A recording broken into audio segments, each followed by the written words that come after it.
What's up, guys? Ecom Moose, and in today's video, I'm going to be going over how I spend $110,000 a day on Facebook ads for just one of our products and one of our brands. Not to mention our clients that are also spending actively hundreds of thousands of dollars a day. Some of them literally spending multi hundreds of thousands of dollars a day as well. So I'm overseeing a lot of ad spend right now on Facebook. Obviously, we're in Q4 right now, but the strategies that I want to go over in these videos are the things that we've done to maintain these types of levels of spend, and we'll use this to maintain it throughout December and hopefully going into Q1, Q2, keep ramping up these budgets. So I want to go over the structure that's working for us right now. I want to go over the main things that fuel that structure and really just hold nothing back in terms of the overall strategy.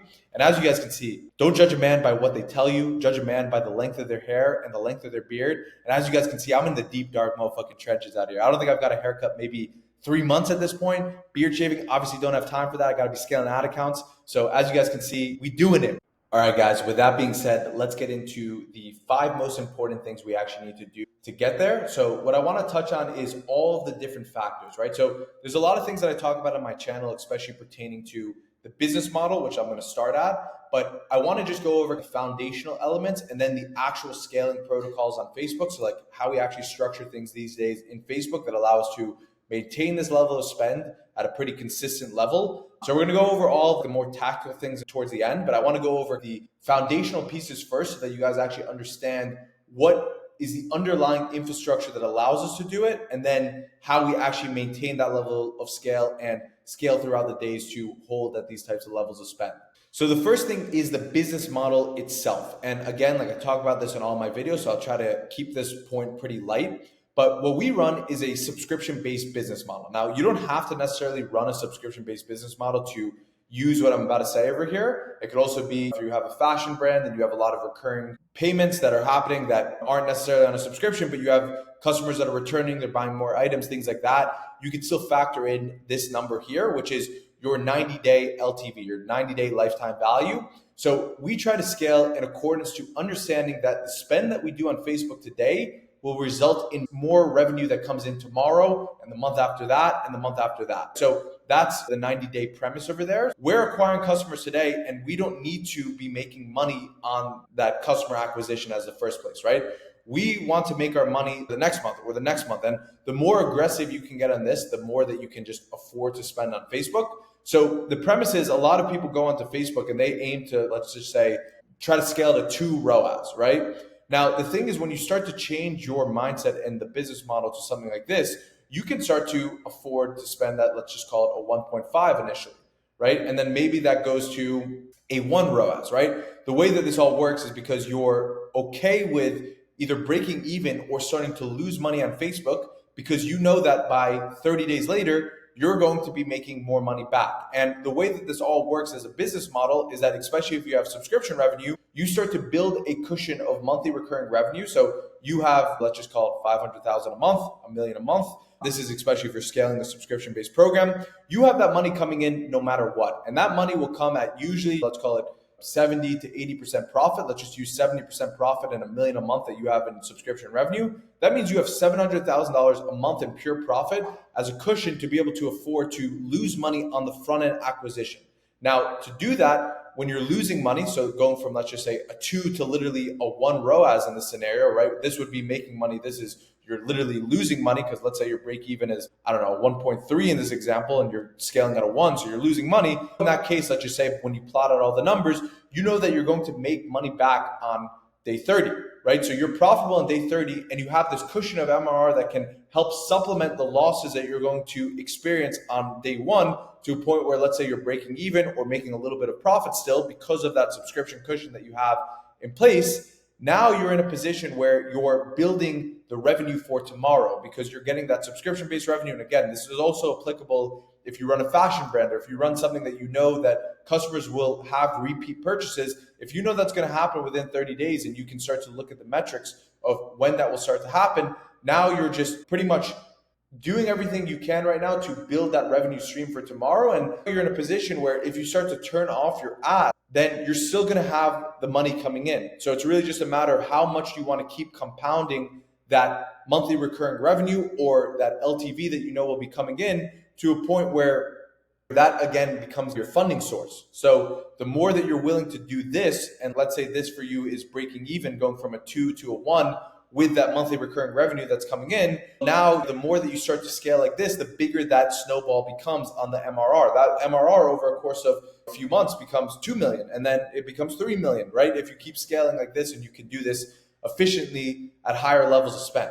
So the main premise, I'm not going to get into like how you do all these calculations, but the main thing that happens with a business model, if you do this right, is that you don't need to be making profit on Facebook. You, a lot of the times, don't even need to be breaking even. You can be losing money on Facebook from a return on ad spend standpoint, right? Like literally in some cases going from a 2 to a 1, or from a 1 to even like a 0.7, a 0.6. That happens a lot of the time. That really just depends on how efficient your retention models are. So how efficiently you're getting either customers to buy again and again if you're not on a subscription, or if it is a subscription, how good your cohorts are. So how much people are renewing on month 1, on month 2, on month 3, and so on and so forth.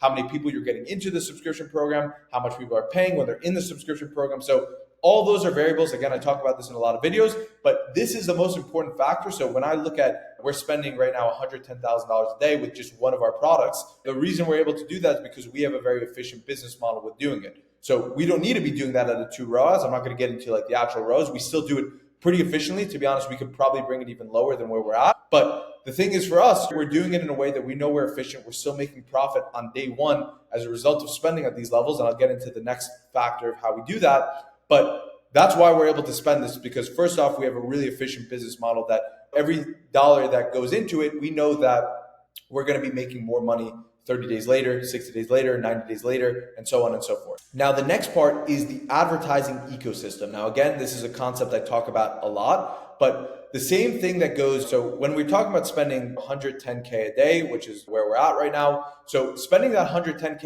a day, what happens is we know that a certain percentage of all the people that see our ads, all of the millions upon millions of impressions that we're getting, we know that some of those people are going to drip over into Amazon.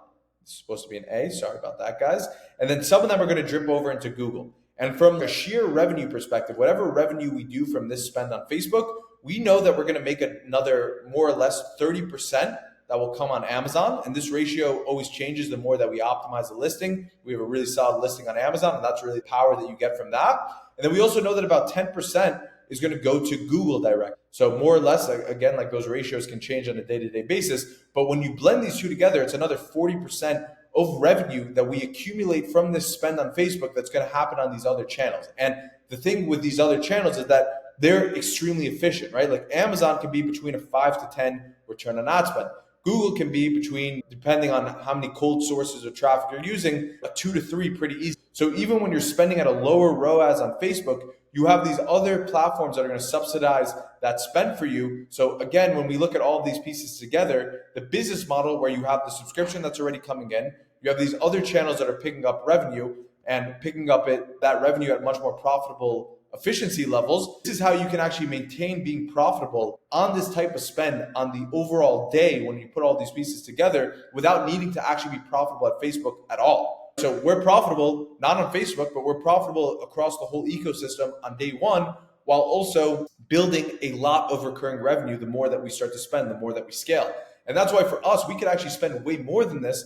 The issue is more so on a back end and supply chain, which is a whole nother conversation. But we've unlocked an efficiency level on the business model level that allows us to spend, I won't say infinite levels, because obviously there's a point where, and we'll get into what actually allows you to spend more and not with Facebook, because there's definitely gaps within that model. But as long as you're advertising, and I'll go on a little bit of a tangent here, as long as you're in a market that has a huge total addressable market and you're cracked into multiple angles in that total addressable market that have a lot of potential, and you have a creative process that you can continuously put creatives in there that have good efficiency levels and hit rates, you are really not going to be capped at a spend level, right? It's more so a business model level and an operational level that will become your bigger bottleneck rather than the marketing.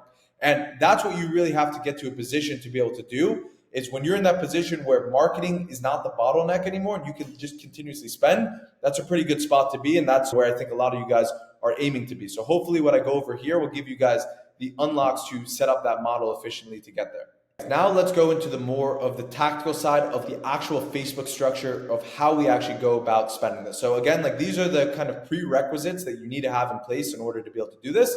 Now let's talk about the actual structure here. The way that we do our scaling is actually relatively simple. And I think I've heard this from Jordan Menard as well, who's a killer. I don't know him personally, but I've heard him speak about this concept as well, which I realize is very similar to how we do it as well. And I think a lot of people that are probably spending at this level do this type of setup. So again, it's not to say that this setup works for every account. I think every ad account is different. It's not to say that you should go start changing your structure, but I think it's something you can start to test and experiment based on how we do it. So our main campaign is actually an ABO campaign. And the reason why we do it like this is we actually do all of our creatives testing in an ABO at this point. We had times where we're doing both, but I think it's been a little while since I've updated the general structure that we use, so I want to go into it. So the ABO campaign is where we test all of our creatives, and the logic behind it is when you really start to break it down, right? You have usually creative strategists that are writing scripts for your creatives. You have video editors that are producing the creatives. You have UGC creators that you're paying for those creatives. And more or less, even if you're doing it super efficiently, you're probably spending at least $100 to produce every creative. A lot of the times, a lot more than that, right? When you factor in all of the costs that come into making an ad.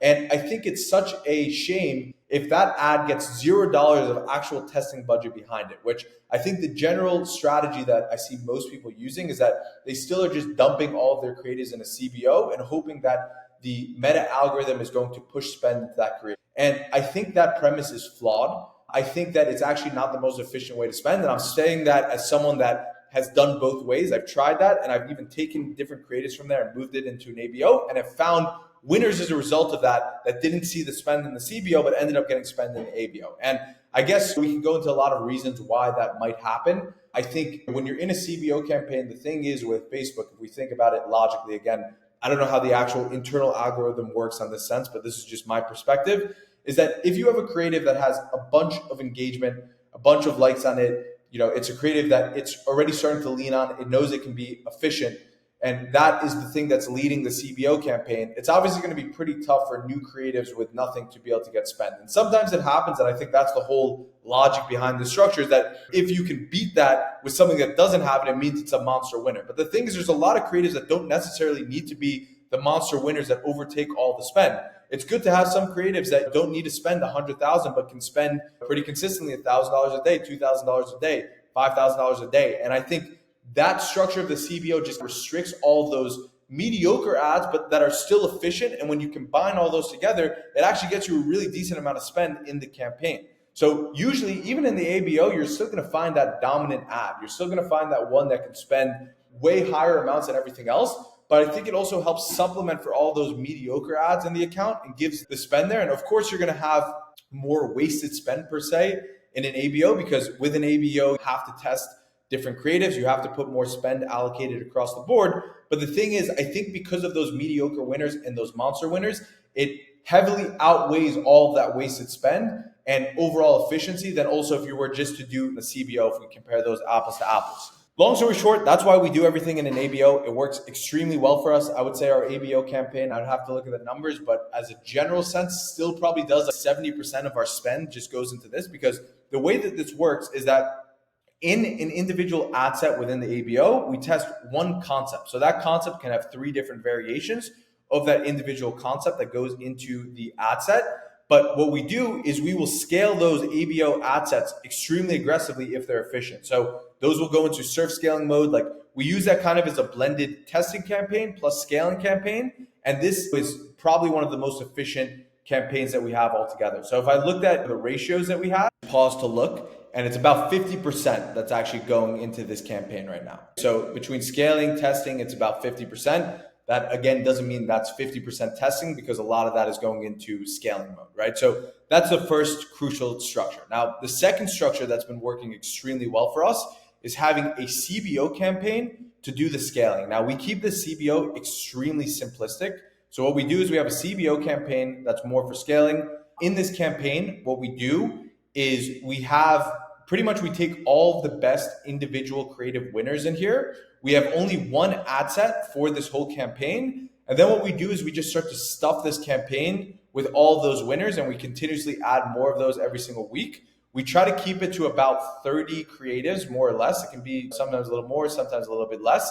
As we turn off creatives, we add more into there. And we just keep this with our 30 best creatives. This structure has been super scalable for us. We've also tried cost caps, bid caps, manual bids, all those kind of things. For us, it just hasn't worked as well in our account. I know for some people it does. But this structure for us has been the kind of the nucleus of how we scale. There's other campaigns, other things that we have. We have different campaigns also for testing funnels, pieces like that. But the core structure of how we scale is most of this will happen in the ABO, where we're doing a bunch of our testing and then also scaling. And then we move those creatives into a centralized CBO campaign that can scale. Now, a few other more technical things I just want to touch on as well with just scaling to these types of levels and spending 6 figures a day is that you want to start the day with higher budgets. Because the thing is with the auction, and what we've realized, especially more recently, is that if your budgets aren't super high at the start of the day, and I guess it's counterintuitive, right? Because you don't want to be spending as much in those early hours because it's going to be less efficient. But you need to have your budget set to higher numbers if you want to actually reach those numbers. Because sometimes like we've wanted to spend 6 figures a day and we haven't been able to hit it at some points just because we didn't have our budget set high enough at the start of the day. And even though we raised our budgets to be at those numbers, it doesn't actually end up spending the whole amount and the amount that we want to spend. That's something that's really important to note when you're trying to spend to these higher levels is you need those budgets to be set higher at the start of the day. And then what you can start to do is really just start to surf scale from there, right? So as you have those budgets set, you can lower the ones that are less efficient. You can increase the budgets that are more efficient. We typically will surf scale every few hours, especially when we're spending at these higher levels. We'll go every 2 hours or so into the account and adjust the budgets on what's less efficient, especially with the ABO, the way that these work, because there's so many different ad sets. We will adjust those budgets within each of those ad sets. We'll lower the budgets of the ones that aren't performing, increase the budgets that are. It depends how aggressive we want to be. On days that we're scaling super aggressive, we might literally double the budget. And days that it's a little bit less aggressive, we might go 20%. So it can really go and vary between that. Usually we won't do more than doubling the budget. So if an ad set is, let's say 5,000, we might double that and put it to 10,000 within the ABO campaign. But we won't do more than that typically. And we won't do less than like a 20% boost typically. So I'd say that's the range of where we would go. And the CBO, I guess it's the same thing, but it's just more in the overall structure. And the CBO, sometimes we'll get even more aggressive, again, depending on how much we scale. Like these budgets on the CBO individually will probably be above 50,000, sometimes up to 80,000, sometimes even 100,000 on this campaign individually. Doesn't mean that it spends all of it, but we'll really push that campaign super aggressively. So that's how we look at the surf scaling as a whole. And usually the peak window that we try to do this is between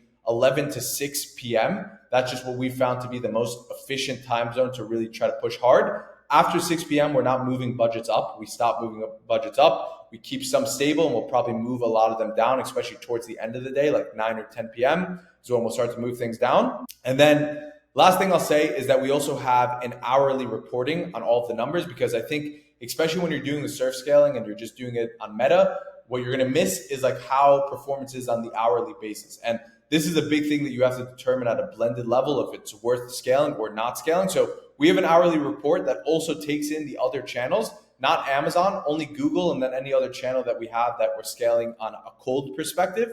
So we have all of those, the spend, and then the NMER, so the blended ratio for the efficiency of new customer acquisition. So we're taking the overall revenue we're making on Shopify for new customers divided by the overall spend on cold traffic channels. So not including Amazon. So that's, again, it can be Google, AppLovin, TikTok. You can think about it like that. And Facebook is still the dominant spender. But again, like this 110,000, this is just on Facebook. This is not how much we're spending across the board on every single channel. But just so you guys can understand how that piece works. And then based on that efficiency level, as long as we're within our targets, we'll keep pushing harder on Meta. If not, we take it at also the overall level, right? Because it's one thing to look at your individual ad accounts, but you want to make sure that your blended efficiency level is super high. So we do this. We have a data analyst that goes into a spreadsheet, gets that number. We have a Slack channel. He puts the report in every single hour. We look at those numbers.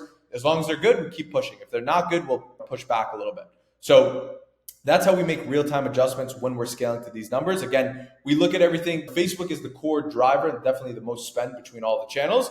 But as a whole level, like we're also spending a good amount more between all the other channels that we have going on. So we have to always look at the overall efficiency. Now, I realize what I'm missing as well, and something I mentioned in the beginning, is the multi-ad account structure for protection. So as you guys can see over here, it's between 2 ad accounts for this one product. The reason why we do it like this is, and this is something we actually realized more recently and something that we're putting a lot more attention and focus into, is because what happens is, especially when you're using a credit line on Facebook, I'm not sure how many of you guys are doing it, but it's really like a black box with that system, right? So we have a 7-figure line with Meta directly. And the thing is, when we're spending super aggressively across that line, what can happen is we get definitely close to the limit, right? We go right towards the limit. And a lot of times we send them big bulk wires. Also, what happens throughout the month, usually between the 5th and the 25th of the month, they'll sporadically give you opportunities to use credit cards to do pretty big payments. So if you guys have heard me talk about the strategy, this is an amazing strategy overall. So what we'll do is, for example, Meta might give us like 100K that we can spend on a credit card. So we'll clear a credit card, use it to spend on that line. And now we're essentially like doubling the extension of the line, because the line itself gives you 30 days. This credit card payment gives you another 30 days. So you're essentially just creating 60 days of interest-free cash flow when you do something like this and you get those payments. The problem is you don't get to pick when you do those payments. It's only when Meta actually allows you to do it. So you're at their mercy with it, which kind of makes the whole structure a little bit more challenging. And then sometimes what will happen, especially if there's holidays and especially just with Meta in general, like they might take longer to credit your wire. So when you're not using these payments, and let's say you do a 500K wire to try to clear the line to get some spend for the next few days, when you're spending at these levels, right? This is only 5 days of spend, right? When you're spending 100K a day, like that's all it's going to get you. So to clear 5 days of spend, right? You give them 500K. The problem is sometimes they might not credit it fast enough. And we've had that issue. Maybe I'll make a video on something that happened, but it's been pretty insane. But long story short, we learned a big lesson from this. And because it can take longer time, even when you credit it, you want to have another ad account that is not based on a credit line. So that's what the secondary ad account, it uses more credit cards, so that if something does go wrong and if they don't credit it in time, you have a warmed up ad account that can scale. Now, there's other reasons why you might want this. Like for us, it's not for compliancy issues, but especially if you're in the health related niche, you have your ad account potentially going down and there's a risk of that. You also want to be diversified. So there's a lot of reasons why you might want to diversify. For us, it's because of that. But it's smart to have multiple ad accounts that are warmed up so that if something goes wrong with your core ad account that you're doing most of the spend, you have that other ad account ready to go for you. It's just one bonus point. Lastly, on structure, I touched on it a little bit before. Outside of these main campaigns, we do have other campaigns. So I just want to emphasize that point. Like we have a campaign that will test an individual funnel in. We have one campaign just for testing different variants of a funnel. So there's other campaigns that also surround this that get the spend, but like this is probably 80% or so between these two of where the spend will go on a day-to-day basis. Obviously, it can fluctuate. And then we probably have 20% through like other campaigns that we're doing different tests, typically around funnels primarily, but sometimes it can also be around like Facebook pages or things like that. So there's other tests that happen. This is just overall structure. Hopefully it gives you guys a lot of clarity on how we do it. And I think the best way to actually implement on what I'm saying over here is not to say, oh, I got to change my whole ad account structure to be just like how Ecom Moose is telling me. Definitely not what I'm trying to tell you. What I'm trying to say is like start to dabble with some of these, start to test it, see if you can get some results changing around the structure, especially this one, because what you can do is like even take, if you had a CBO campaign and that none of the ad sets, were even able to spend on it, what you can do is start to try to test out an ABO, see if you can get some additional spend, test it out, give it some time. Don't expect for it to work overnight. But if that works, that's a pretty good thing. Something you can take away is like this multi-ad account structure, right? So the surf scaling, like you can try to use some of those methods that we went over here. So hopefully there's some actionable things that you guys can take. But the goal I want to emphasize is not to just take all this and move your ad account around. It's to start to lightly test some of these pieces and see if it can help your overall structure. Okay, guys, now let's go into what's the actual fuel to this fire. So I'm sure as most of you guys know, this structure is probably like 20% of the battle. And although there's a lot of points that you get into it, and by doing pieces like this, you can gain a lot more efficiency and be able to scale. Like at the end of the day, it's good creatives that actually fuel Facebook. And I also heard this saying from a talk from Jordan Menard as well. So I'll give him credit where it's due on this, but I really like this analogy. The way that you should think about it is when you're scaling on Facebook, think about it like a bonfire, right? And with a bonfire, in order to keep that fire preserved, you have to keep putting logs into the fire just to keep where it's at. If you want that bonfire to become much bigger, which you will use that analogy in comparison to spend, you need to put way more wood into the fire to be able to expand that bonfire. So the way that you can think about it with Facebook is that creatives are essentially those logs to the bonfire. So in order to maintain a level of spend, so if we're talking about $100,000 a day in spend, you need a certain amount of creatives to be able to maintain that. And especially if you want to scale from 100K a day in spend to 200K a day in spend, you need way more. So I know this might not be relatable to a lot of you guys. So you can take the exact thing I'm saying and take it to 10K a day in spend or 50K a day in spend, right? Whatever level you're trying to spend, you can use the same process that I'm going over here. This is just for the higher levels of spend and where we're at, just to give you guys real-time feedback on what this actually looks like in practice. So just to give you guys the math behind it, and I've gone over this in some videos, but I think it's important to understand. If you want to spend 100K a day, that means you're spending $700,000 a week. 10% of that, which would be the bare minimum, it really should be upwards of 20%, but sometimes it's hard to maintain that when you're spending this amount, would mean that you need to allocate 70K in spending budget just for creatives, right? And when you use the ABO structure, I'll go how this all comes together, but this also works for CBO. Now, with 70K, if we have, let's just call it a $300 cutoff point, like I think the good way to do this is give 2 to 3, sometimes even 4x your AOV as a cutoff point to give it a fair amount of spend on a creative that you're testing. And it goes back to what I said before, like you're already investing a good amount to actually produce a creative, probably hundreds of dollars. So you may as well give it at least $300, $400 to actually spend. And that can vary obviously depending on AOV, different pieces like that. But with that being said, that means in order to actually maintain this level of spend, if we're talking about maintaining a 10% of budget going to creative testing, and we have a $300 cutoff, what that means is you need at least 233 creatives in the account. And just so you understand the math, it's taking this ratio, so 10% equals 10K a day. Based on that, it's 70K because we're talking about it on the week. 70K, the way that we find how many creatives that actually is, what the cutoff point is, we divide 70K by 300, that's how we get to 233. So 233 a week is a shitload of creatives that you need to be putting into the account. And when I'm talking about 233, I'm actually talking about individual concepts. It can be variations as well, but like individual unique concepts that are going into the account. So in order to actually be able to maintain this, it comes down to understanding how your team is structured, because there's no way one person can get that many creatives into the account unless you're an AI robot. And unfortunately, probably an AI robot at this point won't be able to get you a pretty good hit rate to be able to maintain it. We're working on different stuff that's a completely side tangent on like using AI to make actual good creatives. And maybe at some point in the next 6 to 12 months, we'll get there that AI can do all that completely itself at an efficient ratio. But right now it comes down to people. And when we look at people, like the way you have to break this down, again, it's going to vary depending on a lot of people. But let's just say on average, a creative strategist can make you 25 different creatives a week.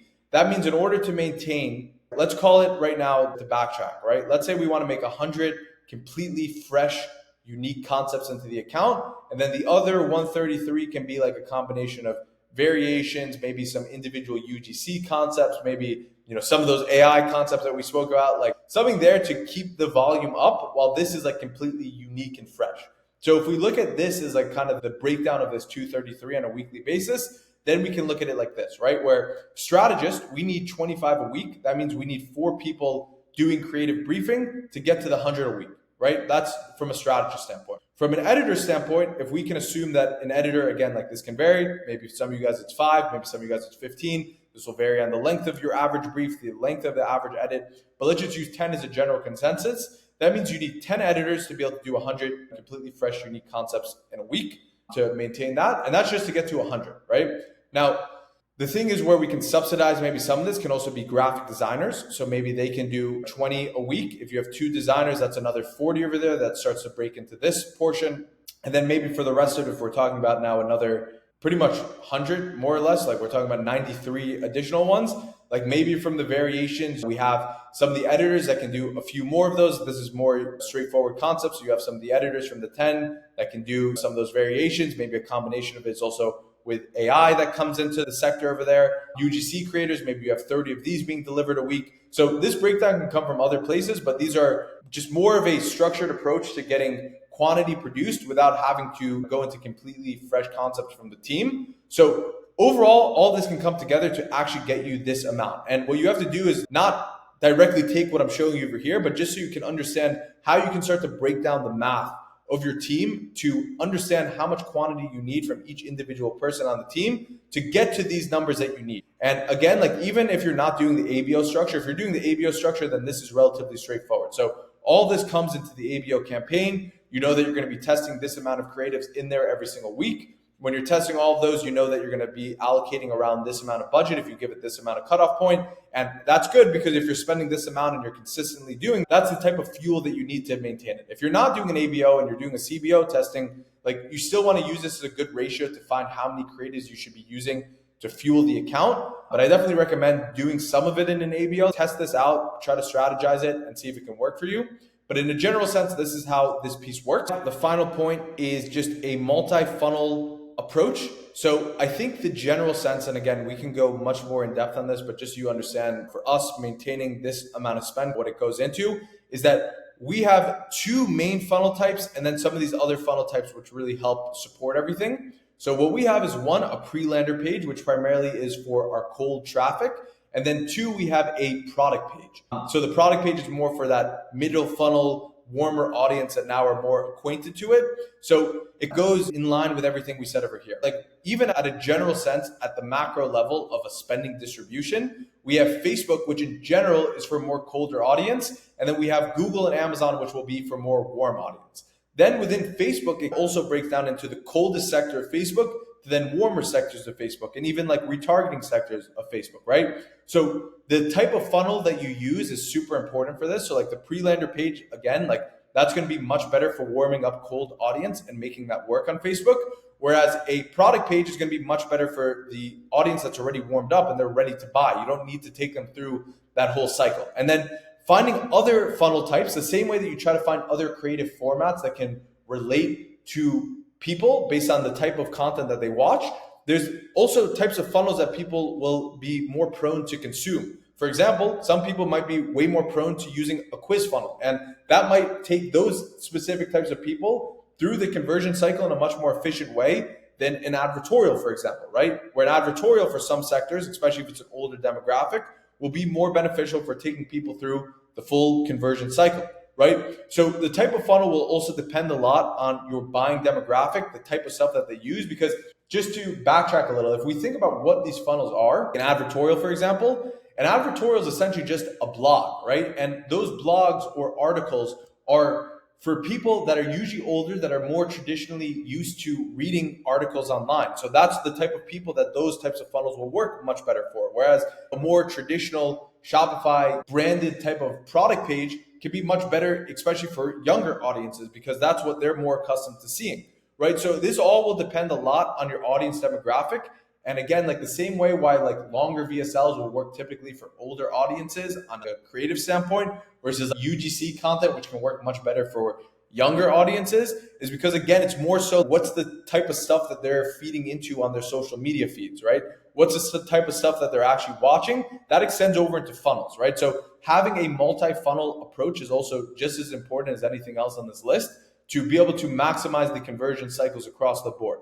So when we look at everything we're touching on over here, which all comes down to what we're talking about is how to spend $110,000 a day, how we're actively doing it. The main things that come down to is one, the business model itself. So making sure you have a sustainable business model so that you're not reliant to make profit on Facebook. If you're reliant to make profit on Facebook, you can pretty much say goodbye to trying to spend over $100,000 a day. It won't really be possible. If it is, someone please show me, because I want to see someone that's actively doing this consistently, I should say. Maybe you could do it here and there. But I think if you need to make all of your profit just from Facebook directly, it's very few and far between. I shouldn't say no one does it. I've actually seen cases where it's happened. We've actually done it in the past before, but I think in today's day and age, to consistently do that, you don't want to be reliant on making all your profit on Facebook. At the very least, like breaking even, you don't necessarily have to lose money, but get to a point where you can do that to consistently do it.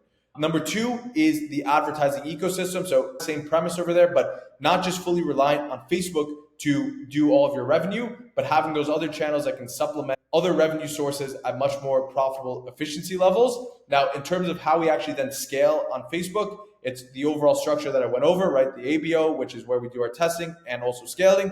We have a CBO that does a lot of the scaling, and then a lot of stuff in between for how we maintain the levels of spend throughout the day that we touch on. Then to actually fuel that and to maintain those levels of spend from a Facebook structure, it's going to come down to creatives. So always putting creatives into the machine so that you can continue at those high levels of spend and making sure that you maintain that. And then lastly is having a multi-funnel approach so that you can have the right funnel for the right audience segment so that you can have the proper conversion cycle that's needed to convert that type of audience. So all of these pieces, again, come together to maintaining 6 figures a day in spend on Meta. So hopefully you learned a few things that you can start to apply into your business. Now, if you've watched to this point of the video, then you're probably an amazing fit for our one-on-one consulting program. So you guys can check the link down below, but pretty much you're going to work directly with me, my business partners, and our core team leads that are actively managing all of these different pieces over here on a one-on-one basis, and also a group basis with our group that right now is averaging over $1 million a month in sales for the dozens of people that we have in our group right now. So it's a group of killers. So if you want to join the group, if you want to work with me directly to implement a lot of these systems into your business, which we've already helped, I'm going to probably post some case studies very soon, but we've already done some pretty crazy stuff with some of our clients that I'm excited to showcase and announce very soon. But if you feel like it's a good fit for you and you want me to help you implement this whole system into your business to help you scale and get to, even if it's not 6 figures a day yet, get to 50K a day, maybe 6 figures a day, maybe multi 6 figures a day in spend, which we've already done with some of the clients, then apply down below. I would love to work with you. If not, hopefully you guys enjoyed it. Comment down below what you guys want to see next, and hopefully you guys get some valuable insights out of this.